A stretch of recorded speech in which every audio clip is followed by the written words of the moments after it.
Hi, I'm Dr. Dave Janda, and please welcome to our Operation Freedom platform, WeThePeopleProcessing.com. You know, are you tired of being threatened to be canceled just because you have a company focused on liberty and freedom? Well, worry no more, folks.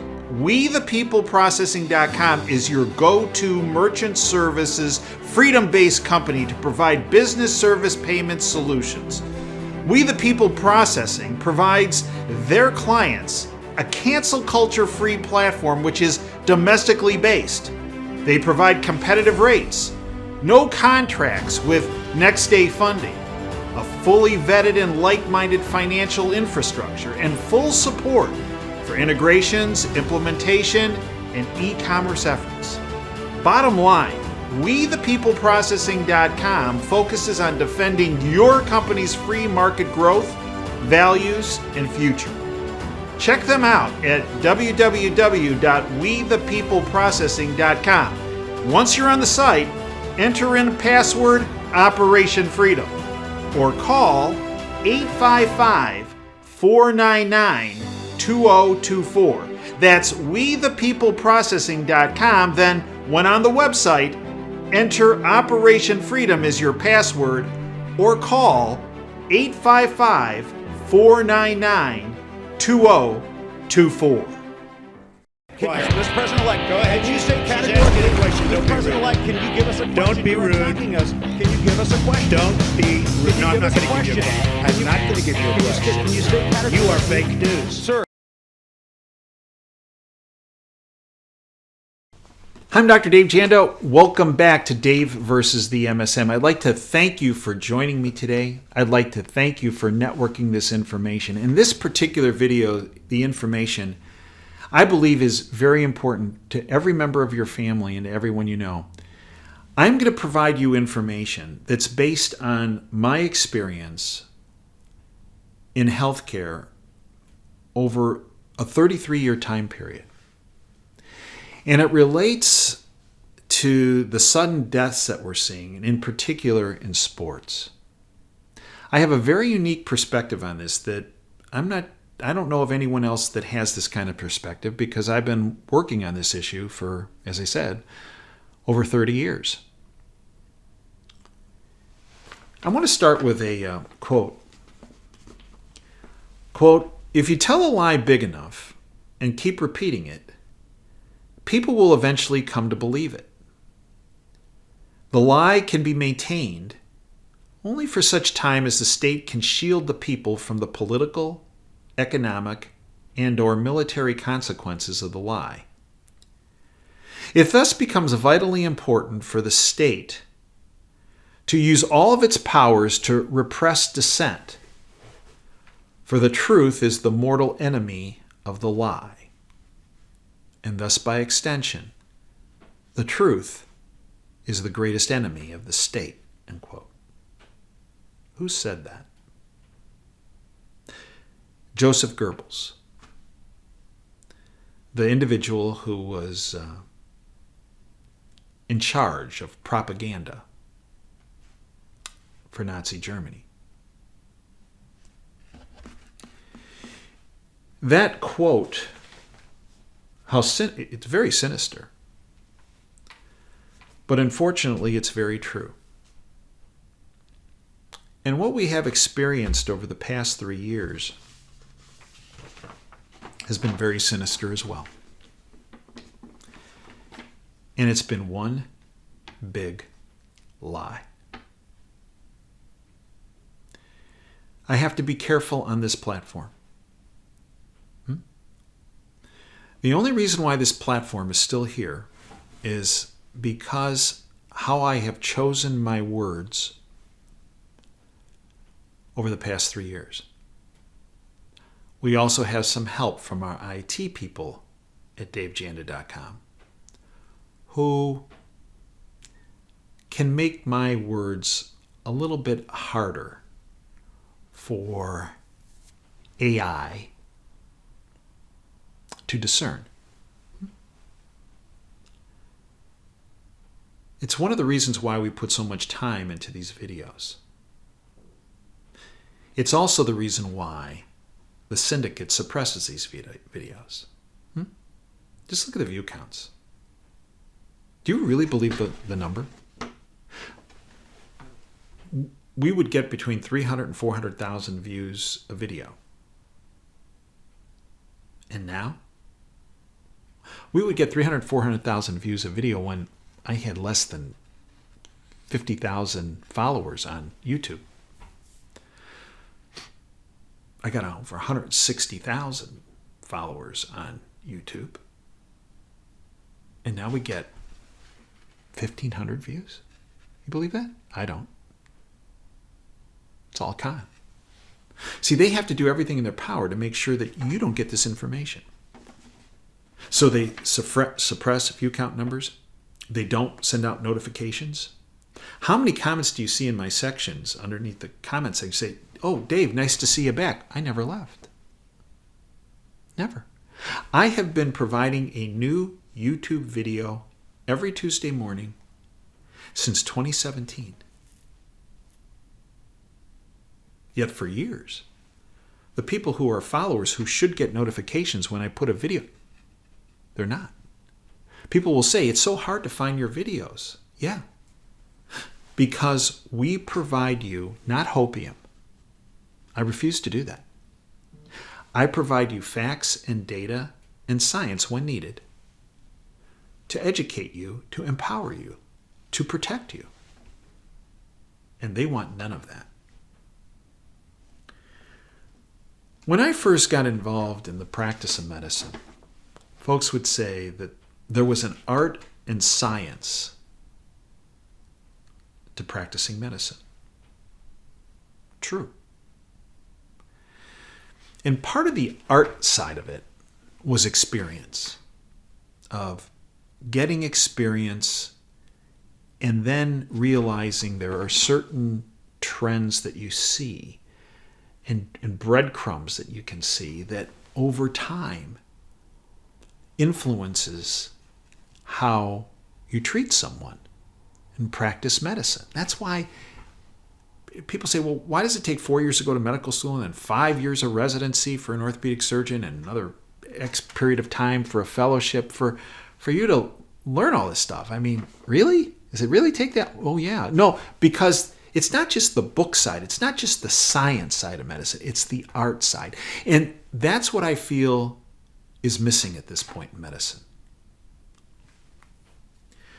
The art side has been undermined, and so has the science side. Of note, it doesn't take very long after you start the practice of medicine, of the art and science of medicine, to realize that you're not the one calling the shots. No pun intended in this regard. That there's a higher power involved in what happens. That you're a player in it, you're a pawn in it as a doc, as a nurse, as a therapist, but no. You know, one of the OR nurses I worked with for many years, she used to love to say this about docs. What's the difference between God and doctors? God never pretends he's a doctor. Right. And that's a big problem with the healthcare professional. There are too many docs. There are too many nurses. There are too many therapists who think they're God. And we've experienced that too much over the past 3 years. Too many people in the healthcare profession have forgotten about the true art and the true science of practicing medicine. And over the past 3 years, I believe the practice of medicine, in many respects, in almost every medical center in our country and around the world, has devolved into non-scientific dictates put forward by bureaucrats, big pharma, and technocrats, which ultimately lead to the denying and the manipulating of the practice of medicine. Harsh? I don't believe so. Accurate? Yeah, I believe so, without a doubt. And one of these issues is sudden death that's occurring in sport. I became involved in what was happening on the sudden death side in sport over 30 years ago. There are people that will tell you sudden death in sport really never really happened until recently. No, that's false. It had happened, rarely, but occurred. And we had been involved in a series of studies looking at prevention of injury. And the team I led, according to other independent sources around the world, in the studies we led, and I led, prevented 1.7 million people from getting injured every year and saved $2 billion in healthcare costs. And those were a series of studies published in the peer-reviewed medical literature. And those studies got a lot of attention.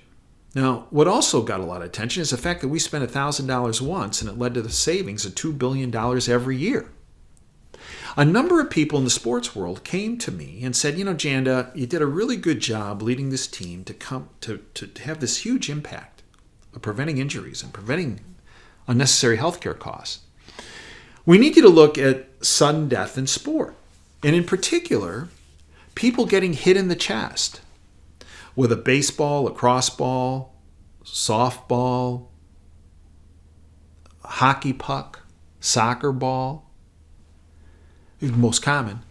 We need you to look at that. What's really happening? And the first thing we did is we did a search of the files of through the Center for Disease Control and the Consumer Product Safety Commission.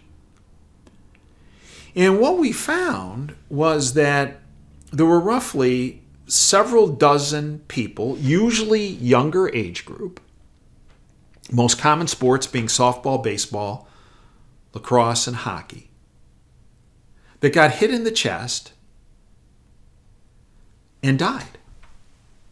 And when we would look at these case reports, the vast majority, if not the entirety of these people who went down, mainly kids and young adults. However, we did find there were some people in their not just 20s, but into their 30s and a couple into their early 40s that this happened to. And it was not just a violent impact. Yes, baseballs, softballs, lacrosse balls, hockey pucks, soccer balls, but also there were case reports of it in football, in rare, and there were case reports of people actually getting hit in the chest with a snowball, and having a sudden death event.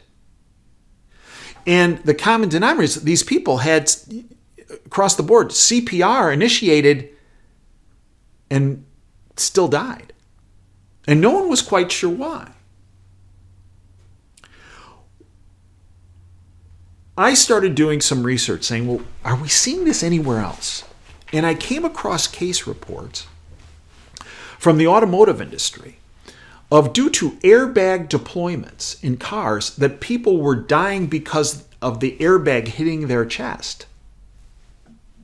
Not from a catastrophic car crash. I mean, there was a report I can remember of an elderly individual who was driving their car and hit a curb in a grocery store parking lot, and the airbag deployed, and it was determined that the person died from the deployment of the airbag.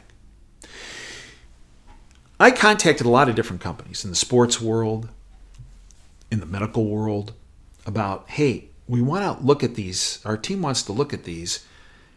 Is this something you want to get involved with? The universal answer was no. Come on. Don't be fear-mongering. It's a couple dozen, maybe 3 dozen people a year. Come on. Well, wait a minute. What if you're one of the... These are not kids playing with hand grenades. These are not young adults playing with hand grenades. They're going out and they're playing ball.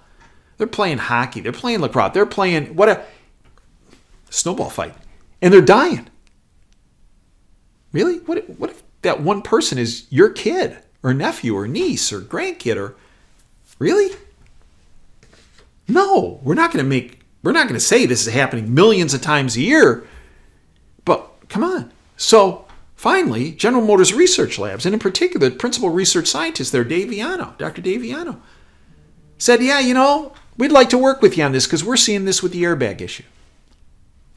And his team and the team I led got together, and to make a long story short, using crash models that were modified for this event, we found that this was an electrical event. It wasn't a particular force of impact event. It was a timing event. There was a little 20 millisecond,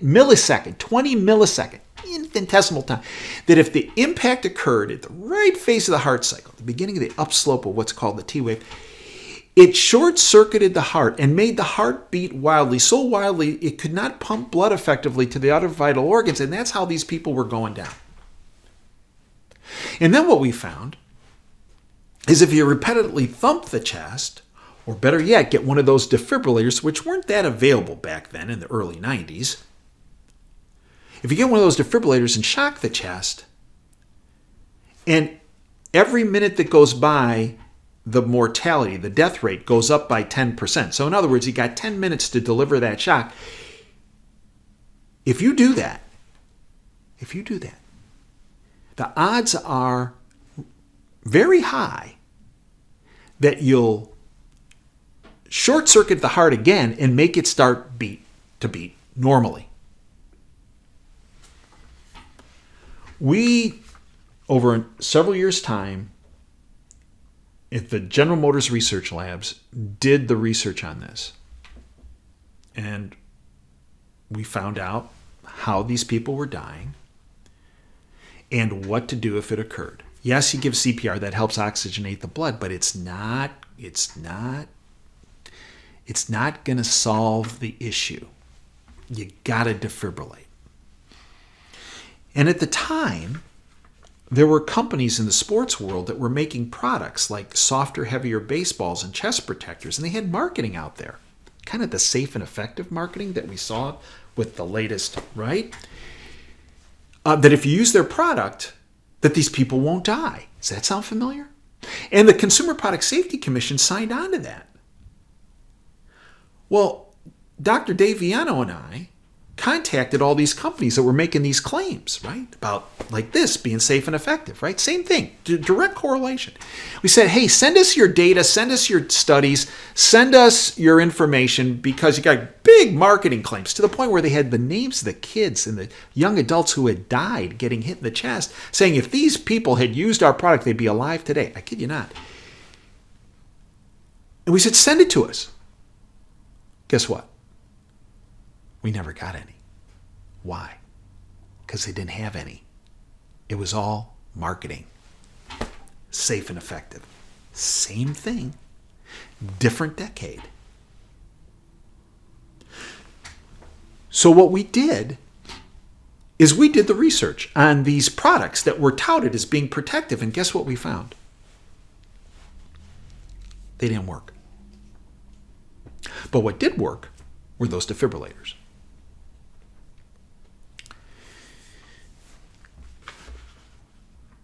So I bring that up, and that scenario of getting hit in the chest and jumping into this arrhythmia, that infinitesimal 20 millisecond window. That's called what's called commotio cordis. I bring this up because of what happened in the Cincinnati Bengals Buffalo Bills game. And we saw a player by the name of Hamlin go down. And many people said, well, he went down because of this kind of event, impact to the chest, that we had been working on for over 30 years. And over the years' time, I continued to follow case reports. So I very knowledgeable about this scenario. Okay. But we have seen a huge increase in sudden death in sport over the past couple years.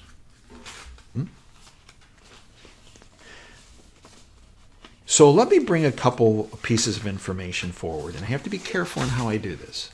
But I believe it sets the foundation, in addition to the foundation I just gave you, of what happened on that football field and what's happening around our country and around the world with the sudden death issue and sudden death in sport issue.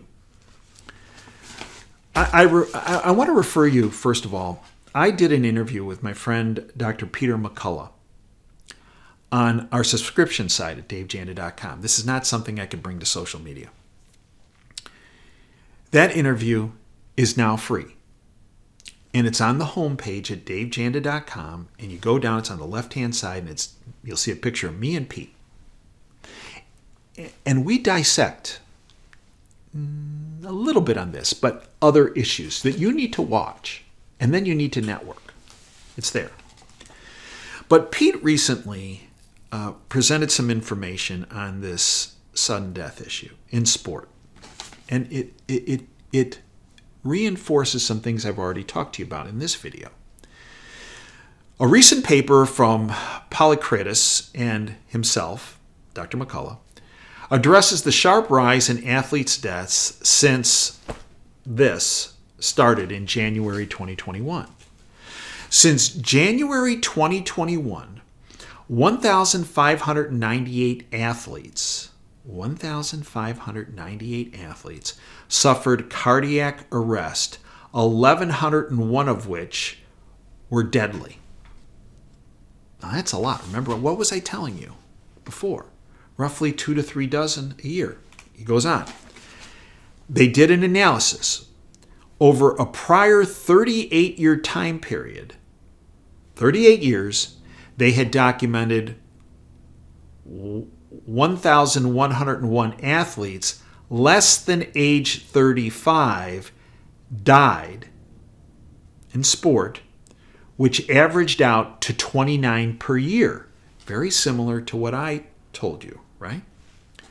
So for the last 38 years prior to this coming, in January 2021, actually it was released December 14th, 2020, but it started being used more universally in January 2021. There were roughly 29 a year. And now, from January 2021 to mid-2022, we've gone from 29 a year to 1,598.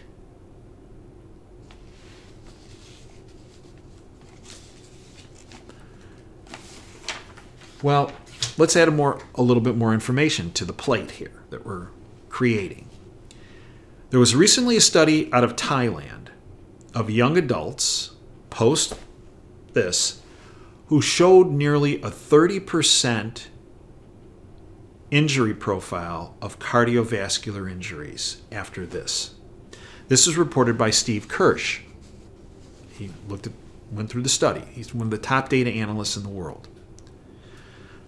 A new study on cardiovascular impacts of this, done in Thailand, is particularly troubling. 29% of young adults experience non-trivial changes in their cardiac biomarkers indicative of cardiac injury. 18% of the kids had an abnormal EKG post. Cardiovascular effects were found in 29.24% of patients, ranging from arrhythmias to inflammation of the heart, myocarditis, inflammation of the sac around the heart, pericarditis. This was published in August of 2022 in the Tropical Medicine Infectious Disease Journal. He states, this is the conclusion of the authors. In conclusion, adolescents receiving should be monitored for cardiovascular side effects. a little more fuel to the fire. This is from Pete McCullough. Cited increased evidence that this can cause heart damage, particularly among men. There are now more than 200 peer-reviewed studies on this that led to inflammation of the heart, such as myocarditis. When myocarditis occurs, a scar is formed in the heart, and that scar is identifiable on MRI. And that scar becomes a setup, now this is really important, a setup for an abnormal electrical rhythm that circulates around the scar and can jump into what's called a ventricular tachycardia that can lead to a ventricular fibrillation. Exactly the same patterns we were seeing with these people that were struck in the chest. Okay. Let's add to that. This is out of France, a study out of France recently. Sudden cardiac death risk in contact sports is increased by myocarditis. This is published in the European Heart Journal. Here's the conclusion. Myocarditis, inflammation of the heart, which we know from previous studies can be caused from this. Myocarditis may increase the risk of life-threatening ventricular arrhythmias caused by blunt impacts to the chest, particularly in contact sports. The authors conclude screening and prevention measures should be considered to reduce this risk. So let me take you back to Cincinnati and what happened with the Buffalo Bills player Hamlin. I base this on over 30 years of looking at the issue of sudden death in sport. We know that commotio cordis can occur, rare event, even rarer in football, even rarer in someone who is Hamlin's age, 24, but well documented in people, rarely, in their 20s, in their 30s, and up to their lower 40s, younger 40s. So you watch that event, and when you look at the case reports, and I've done this for 30 years, people that have this commotio cordis event, they get hit, they go down, they get up, and then they collapse. When the arrhythmia hits. So people will say, well, that was not a violent hit in that game, and it could not have caused commotio cordis. People who say that are not knowledgeable of the case reports over time. Because as I mentioned to you, there are people that have gotten hit in the chest with a snowball and have gone down from commotio cordis. Okay? This sudden death from chest impact. And we know from these studies, the latest being out of France, that if you have underlying myocarditis, it sets you up for an impact to the chest causing a problem. So here is what I believe was going on. They have not been transparent with releasing information on what happened. Okay? And what tests were done. And what was found. This is based on my 33 plus years of looking at these issues and based on information provided through Dr. McCullough, also through Thailand and through France and through a number of other studies. I believe Hamlin had something called a subclinical myocarditis. That we know, remember, that Thailand study. These are all people that were asymptomatic. They were fine. I'm fine. Why do you want to do these tests? Well, we're just checking to see if this can be, And 29% of those people who said they were fine and they had no symptoms had some kind of cardiac injury profile noted when they were tested. So I think Hamlin had an underlying subclinical, not detected at the time, myocarditis, which made that 20-second vulnerable window, if a rare 1 in a billion event happened where he got hit in the chest and short-circuited the heart, it made that window from 20 milliseconds into a larger window because he had the underlying myocarditis. And we know that's true based on the study out of France. And it took it from a 1 in a billion event to 1 in 10,000, 1 in 100,000, 1 in 1,000. In his case, 1 out of 1. One event, one player down. Right? So I think this was a combination. So you got people saying, this is all commotio cordis. I don't think so. Because it is so rare in football. It is so rare in someone his age. Because it's already a rare event to begin with. There was something else going on. And we also know from what Dr. McCullough and his co-partner in that study showed that was published, we were roughly having 29 sudden deaths on fields. And now,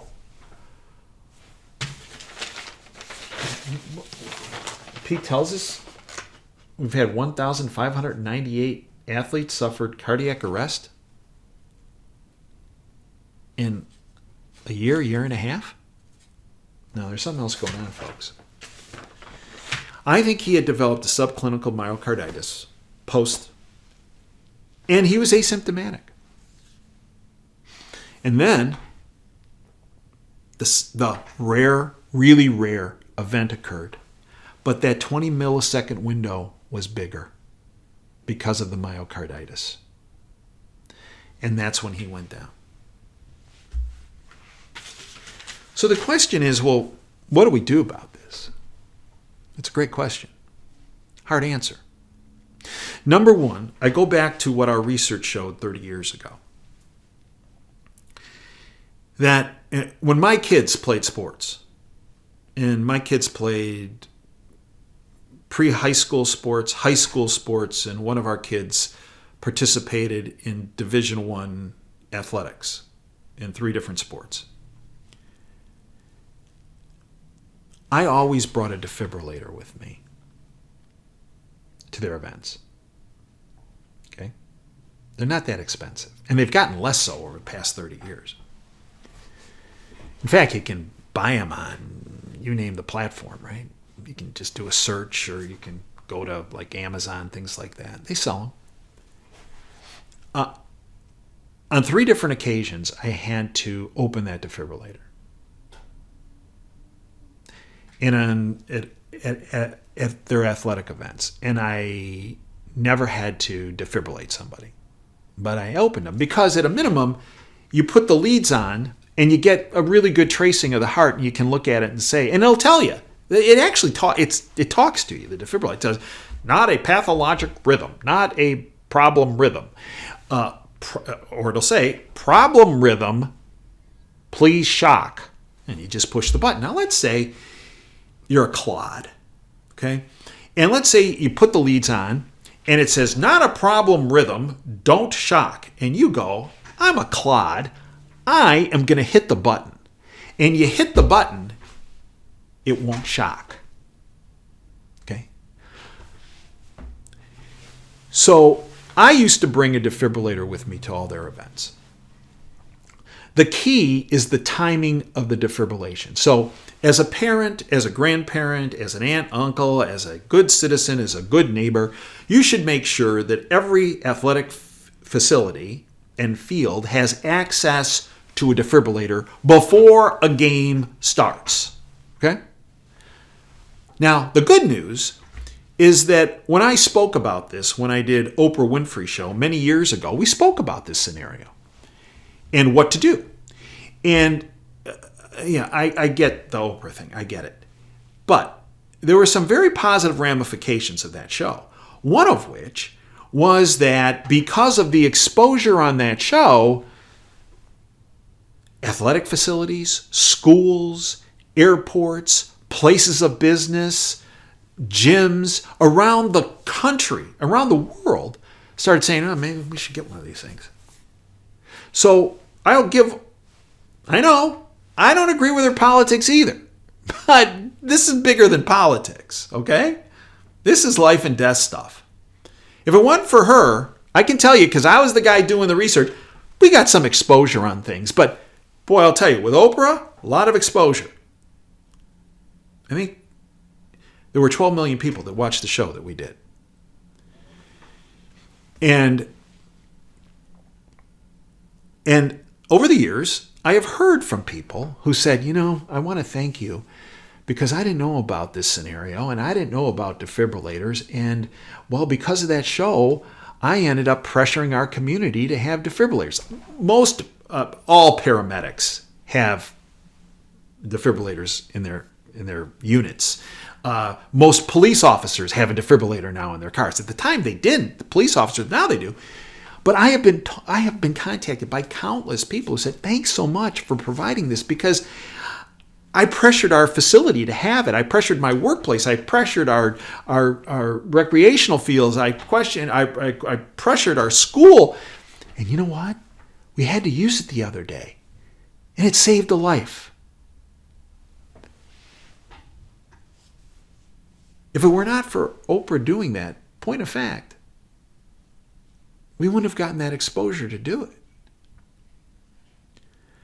So, and remember, for every minute that goes by, the success rate goes down, or the death rate goes up, however you want to look at it, by 10%. So you got 10 minutes. Time's of the essence.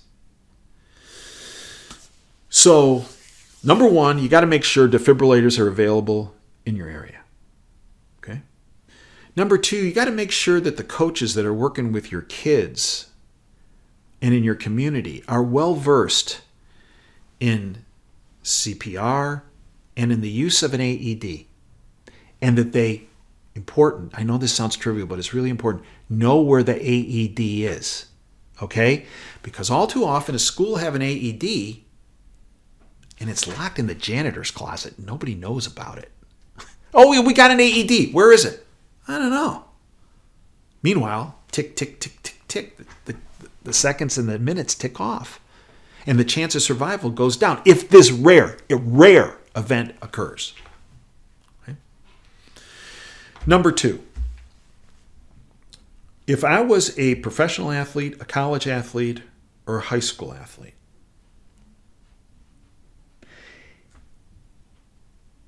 the pre-participation physical has always been really, really important.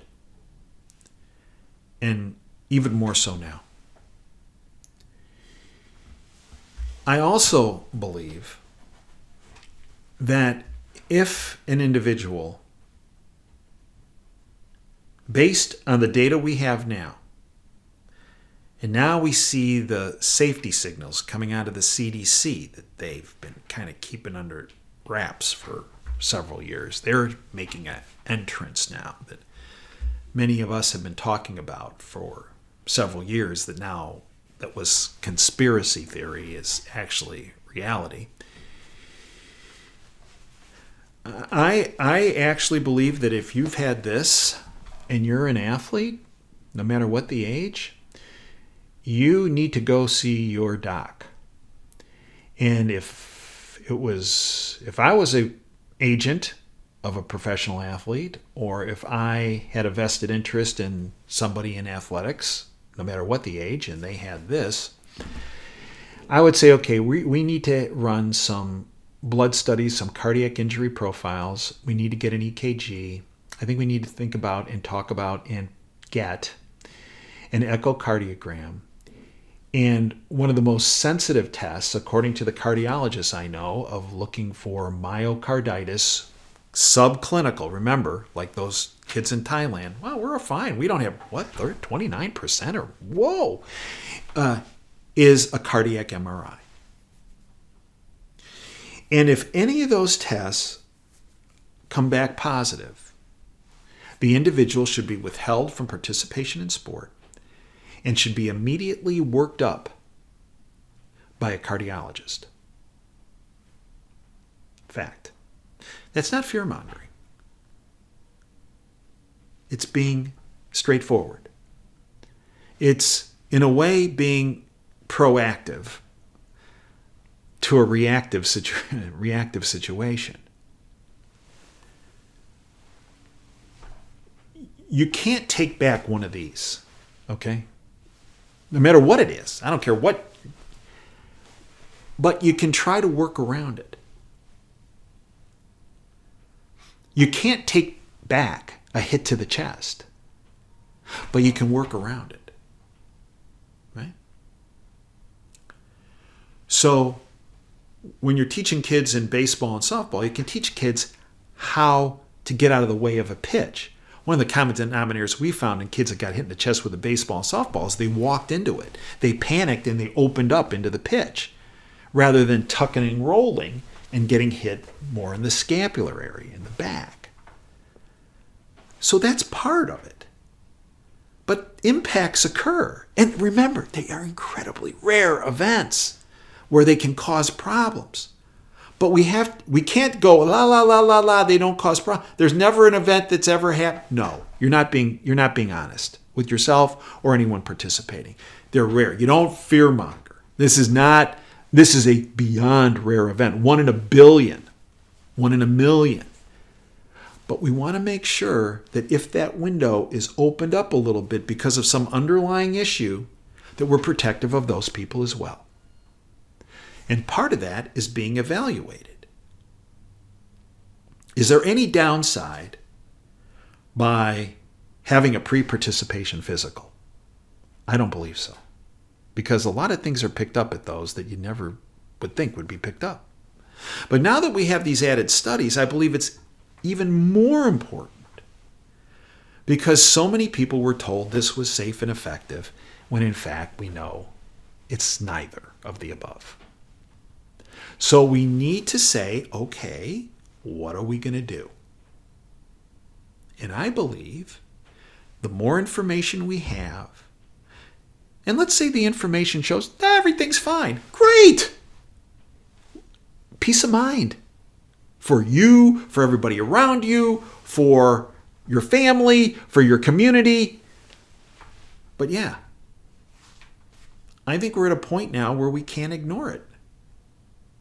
And to say that this is conspiracy theory is not only inaccurate, but is putting people in harm's way unnecessarily. We want people participating in sport because then people are healthier. They're more fit. They're less prone to many deleterious health conditions. But we want to make sure that they're safe. We don't want to wrap people in bubble wrap.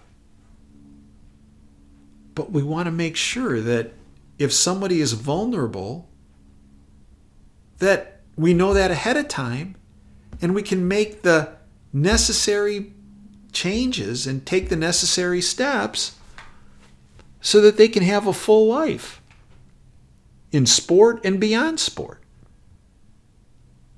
This is a conversation that or presentation that I don't know exists anywhere else other than what you're seeing. And the reason I believe that is because I don't know of anybody who has the number of decades involved in this, as well as on the front line of clinical medicine, as well as in the world of sport, as well as the track record. If we're going to rely on government agencies to tell us what's safe and what isn't, go back to 30 years ago. The CPS, the Consumer Product Safety Commission, the same entities that telling you now about gas stoves, why aren't they talking about ventilation systems? Right? Because that doesn't serve the agenda. And one of the things I found out early on, what was driving the CPSC, the Consumer Product Safety Commission, part of the United States government, to push these interventions that were not proven to be safe and effective, but they were acting like they were, was this. Because it all comes down to this, which relates to what we've been going through the last 3 years in this, right?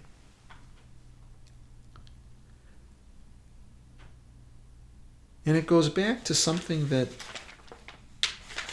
I started this conversation with about the art of medicine, right? That it's an art and it's a science. But there should be no room for the dollar to be driving a fake art and a fake science.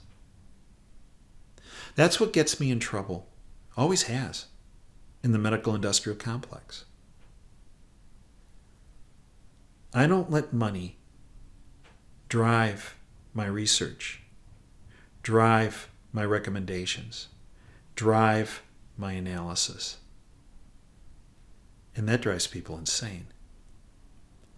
The same is true when it comes to healthcare policy. I refuse to let money drive my analysis, my recommendations, my potential solutions that I bring to the table, and recommendations. That drives political animals insane. We got to get the money out of the equation. And we need to stick with true art and true science, as opposed to the money-driven fake art and fake science. Whether that's in politics or accounting or law or medicine, it's all the same. Sudden death in sport is a real deal. It's been going on a long time. Unfortunately, it's escalated of late. I believe we know why.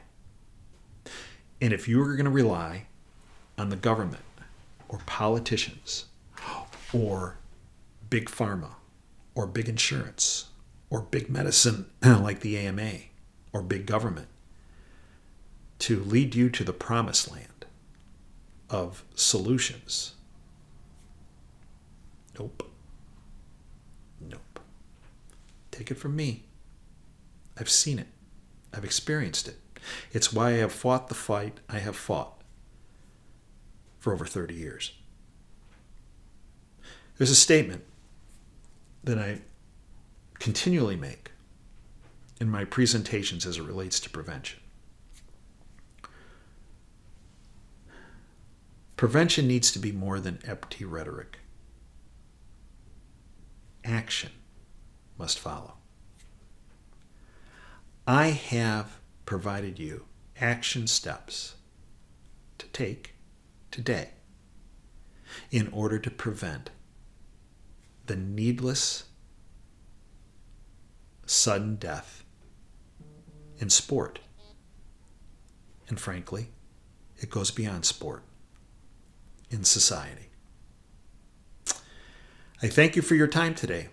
We are available with priceless content you will never get from any other source at davejanda.com. We hope you'll subscribe to our platform, 30 cents a day, for priceless information. There's no other place you will find it. My content is in one place. My deep dive content, and that's at davejanda.com. You will not be disappointed. Thank you for your time today. Until next time, Dave Janda signing off. Dream big and dare to fail. Thanks for your time today.